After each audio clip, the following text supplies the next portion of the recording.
storm, some Wall Street analysts predicted that Milton's losses could exceed $50 billion. Does the state have any sort of...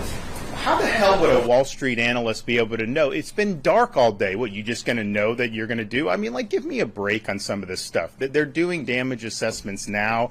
They always say this or that or whatever. I mean, what I would say is what I said in the original talkers.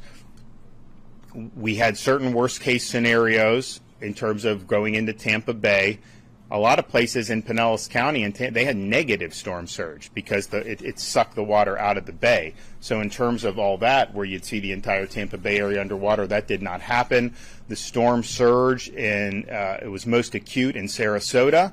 And I think it was a little bit more than Sarasota got for Helene, but it wasn't like so much more. I think it was 8 to 10 feet.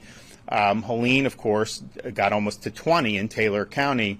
And then I think the fact that the storm weakened, I think I'm not saying there's not going to be damage. There will be a cut across the state in a way that Helene did not.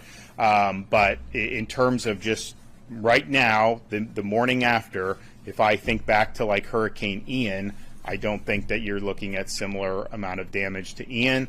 And then with Helene, there may end up being more overall damage. There may not. I don't know. But definitely the surge did not reach Helene levels. I mean, Helene was producing major surge all across the west coast of Florida, and then in the Big Bend, it was just biblical.